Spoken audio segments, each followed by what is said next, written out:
You are listening to C-Suite Perspectives, a podcast by the Conference Board. Welcome to C-Suite Perspectives, a signature series by the Conference Board. I'm Steve Odland from the Conference Board and the host of this podcast series. And in today's conversation, we're going to discuss CEO confidence in the first quarter of the calendar year. Joining me today is Dr. Stephanie Guichard, the senior economist at the Conference Board. Stephanie, welcome. Hi, Steve. Nice to be here. Yeah, so Stephanie, we have some very fresh data.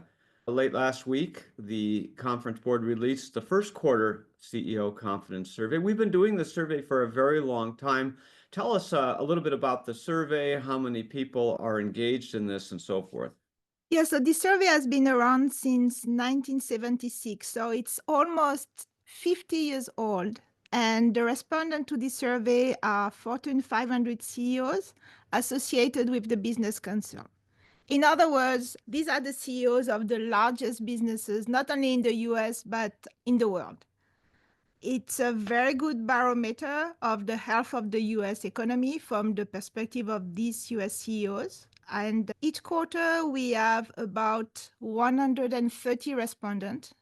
And this time, we had 134. And because timing is very important, I want to add that the responses were collected from January 27 to February 10. So it's post-US election. Obviously. Yeah. It's the first, and it's our first CEO survey since the US election. The previous one, we collected the answers in October. So this is really the first one where we can grasp how CEOs are reacting to the new policy environment. Okay, so that's really going to be interesting. So from a top-line perspective, what did they say? So our measure of CEO confidence increased by 9 points in the first quarter of 2025 to 60. So this is the highest level in 3 years. And 50 is kind of the threshold between pessimism and optimism. So for the whole of 2024, the measure was above 50, which means CEOs were optimistic, but it was very close to 50. And this is what we were calling some cautious optimism. But right now, with this new measure, we are at 60, it's well above 50, and we can say that CEOs are really optimistic at the beginning of 2025. Yeah, so this is a big jump in the data, and as you say, highest level in 3 years. So that sounds pretty good. So what is it about the environment, the political environment, the economic environment, and so forth, that makes CEOs more confident? So first of all, I think for the whole of 2024, there was the uncertainty around the election. Who will win the election? So this uncertainty is gone. They know who's in charge of the country. And I think they're expecting some very business-friendly policies, which is really supporting their optimism. Yeah, and you pointed out earlier that these are CEOs of mostly multinationals, global firms. And this is a year, 2024 was the year where more than half of the world's population went to the polls. So it really reflects the results of not only the US elections, but also the elections around the world. And so this is very interesting that now looking forward, they feel better about this. So what is it when you get in under the numbers a little bit, what are they thinking the economic conditions will look like over the next 6 months? So can we take a step back? And I would like to point first that they already think that the economic situation has improved in the last 6 months. And if you remember our previous CEO surveys, we were a bit struggling to understand why are they saying that economic conditions are not improving while the US economy was really doing great. So I think this is something that is over now. So they are acknowledging that the economy is still strong, both overall and also in their own industry. Yeah. And so obviously the economy wasn't doing that great. And I think that the greatest fears were inflation and the slowdown in growth, which is what we've heard over time. But now going forward, what are you seeing? So going forward, CEO thinks that economic conditions are going to improve. And in fact, the expectation components of our measure is the one that has increased the most. They're optimistic about the future, both for the economy in general and also for their own industries. Yeah, and that's important because we've seen data in the past, responses in the past, where they think generally things should look better, but they're worried about their own industry. And that gets worrisome. But this is a case where they're actually fairly positive about their own industry. So isn't that a good sign? Yes, it is. So one of the things that has been an overriding concern for CEOs over the past few years has been the labor shortages. What are the CEOs saying now about labor? So CEOs are much less concerned about labor shortages. I mean, this is a trend we've seen in the 2024 and it's continuing in 2025. So right now, the majority of CEOs is reporting either very little or no problems hiring. And just to give you an idea of how things have changed, in early 2022, two-thirds of CEOs were telling us that they had major problems finding the workers with the skills they needed. Now it's less than 10%. Wow, that's a huge shift. So that means does that mean that they've hired everybody, all those skills that they were missing before, and everything's fine? Well, it means that they have hired the people they needed to hire, but it also means that they have adapted to the new labor situation. And maybe they have replaced some of their workers with technology, or maybe they're in the process of doing that. I think it can be both. Yeah. So basically they've adjusted. They've either found the people or they've adjusted through other means. And so they're feeling better about it, I guess. But that's good because these labor shortages were they were contributing to inflation through higher increasing wage rates. So maybe that will help balance out some inflation. Maybe, but when we look at the wage data, so CEO are still planning to increase wages by for the majority is between 3 and 4%. So it's not excessive, but it's still a decent wage increase, which is good for the economy without really being inflationary. Wow, that sounds like Goldilocks just right from a labor standpoint. They've got enough labor. They're still raising wages. Yeah. And we don't see layoffs in the mix here, do we? Any planned? Well, we see a slight increase in layoff. I mean, we had 26% of CEOs planning layoff at the end of last year. Now it's 27. It's a very modest increase. And then when you look overall at their plans for the workforce, we still have the majority of CEO planning to keep their workforce unchanged. So we have 41% planning to keep their workforce unchanged. However, and this is what I would like to point, we see some decline in the share of CEO planning to expand their workforce.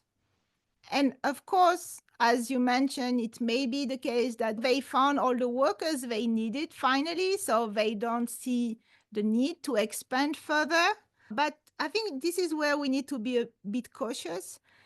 It's a bit odd that CEOs are very optimistic about the future, but at the same time, they are not planning to expand.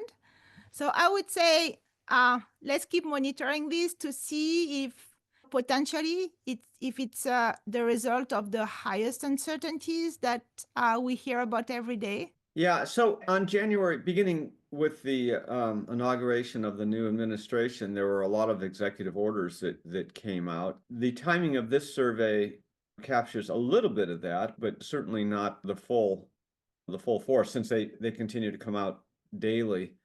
Did you get any sense, and when the world is shifting around them, there's a lot of uncertainty and CEOs hate uncertainty, but did you get any sense of that in the data?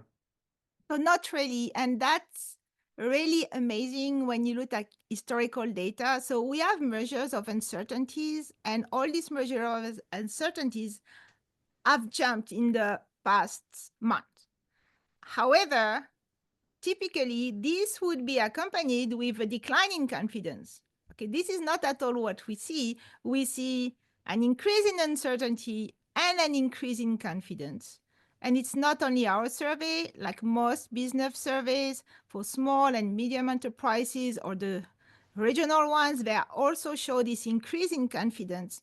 And I think this is really important because it means that so far, even if there is uncertainty, it hasn't affected CEO confidence because they are hoping for this more business-friendly environment. And this is really what seems to be mattering for them. Wow, Stephanie, I can't remember another time when you've had high uncertainty and high confidence. They usually work in Yes, opposite directions. So this is a very, I mean, we have to point out, it's a very unusual time. exactly. Yeah. We're talking about the latest CEO confidence numbers. We're going to take a short break and be right back. What does the future of work mean for your employees? How will your company navigate ESG? Will there be a global recession? At the Conference Board, our experts translate the latest research and economic analysis into insights and real-time problem solving for your organization. Membership at the Conference Board provides your team with an assortment of knowledge, from economics, marketing and communications, ESG, public policy, and human capital. As a member, you'll have access to our center experts, member-exclusive events, data and benchmarking tools, and peer sharing that will help you understand the present and shape the future. Consider becoming a Conference Board member today by visiting www.conference-board.org. I'm your host, Steve Odland from the Conference Board, and I'm joined today by Dr. Stephanie Guichard, the senior economist at the Conference Board. And Stephanie, we were talking about this whole new era post-election, and the survey was from 134 CEOs of some of the largest multinationals around the world, so a very august group of individuals. But we were talking about the uncertainty that the post-election era provides because of the changes in policy, but also the high confidence and how unusual that is. What do you see in the data about actions that either are not happening because of the uncertainty or are happening because of the policy changes? So as mentioned earlier, what we don't see is some increase in planned expansion of the workforce. So maybe this is where the uncertainty is playing. However, what we do see, and that something that goes with the higher confidence, is that CEO have started to upgrade their capital spending plans. Steve, typically when you have higher uncertainties, businesses are thinking, oh, it's not a good time to invest. But what we are seeing now is they have upgraded slightly their capital spending plan. So this is also something that is potentially very good. So let me make sure I understand. So you're saying that even though there's this uncertainty, they still are planning capital investments. Exactly. So there was an increase. Yeah, and again, this is really unusual because typically when there's uncertainty, that means there's uncertainty about cost, there's uncertainty about return, there's uncertainty about demand. And so hence, usually CEOs pause capital investments during this period of time, and that's not happening here, which means there must be some level of, if not certainty, then confidence at least, and that's what you're saying about the environment, confident enough to say, let's go ahead with our capital investment plans. Yes, exactly. So we had an increase in the share of CEO expecting to increase their capital plans and a decline in the share expecting to downsize their capital plan. So yeah, that's really a reflection of animal spirit, higher confidence. Animal spirits. So did we measure animal spirits in this too? No, I don't think so. No, we don't. That's an opportunity for the next survey, animal spirit. Very good. So one of the things that drives decision making for investment by CEOs and CFOs is the inflationary environment. What's going to be the cost of capital, and hence what kind of return do you need to hurdle the cost of capital and provide an economic return?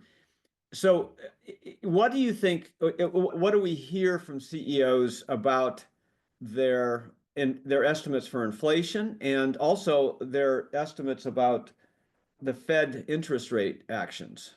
So unfortunately, Steve, we didn't ask any of these questions this time around.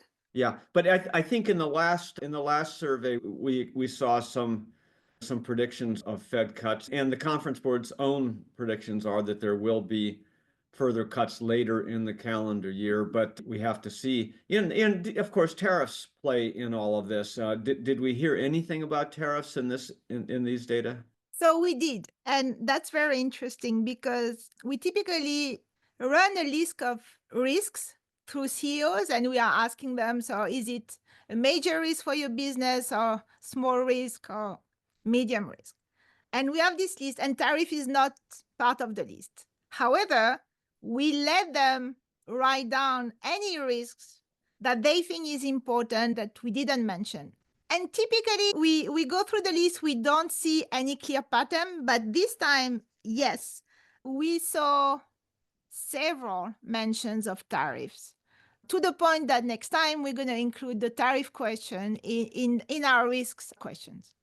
Yeah, and it's a risk because you just simply don't know how to plan your supply chain. So it's a risk on the input cost side, but it's also a risk on the trading side, meaning the demand side, and whether with higher prices that usually flow through from a tariff increase, that whether that will cause a drop in demand and hence their top line or revenue growth. So these are key risks, depending on, of course, on the industry and where their individual company trades. Yeah. Exactly. Yeah. Any other risks that you see in the survey? So we have usual as list of risks, as I mentioned earlier. And what's interesting is the top risks in the mind of CEO haven't changed. It's cyber risk, regulatory uncertainty, financial and economic risks are the high impact risks. But what we see compared with last year is a decline in perceived intensity of these risks. So risks are still important, but a bit less than they were at the end of 2024. The only one that increased in intensity was geopolitical instability.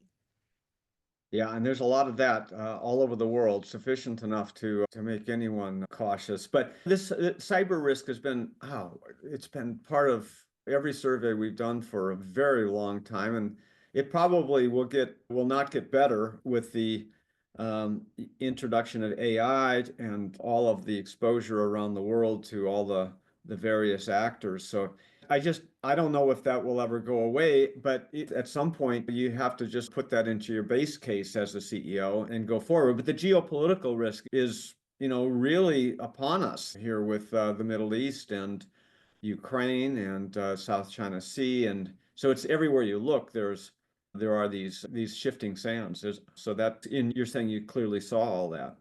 Yes. Yeah. Any other points that you want to bring out from the survey that we haven't covered? Not really, but I think when we look at the big picture, so this survey is really like good news for the economy, but I think we still need to think about both the upside and the downside. So on the upside, we see that CEOs are really confident. We see that capital spending may be up. But on the downside, we see some more hesitancy on hiring. And also, as you mentioned earlier, it's very rare that you have this situation with increased uncertainty and increase in confidence. So the question is, where do we go from there? Yeah. And we could take the survey again in a couple of weeks, and it could be different with as fast as things are changing. So this is really a very interesting time for economists, but also a challenging time for CEOs as the rules of the game seem to be shifting very quickly here. Dr. Stephanie Guichard, thank you so much for being with us today. Thank you, Steve. And thanks to all of you for listening in to C-Suite Perspectives. I'm Steve Odland, and this series has been brought to you by the Conference Board. You have been listening to C-Suite Perspectives, a podcast by the Conference Board.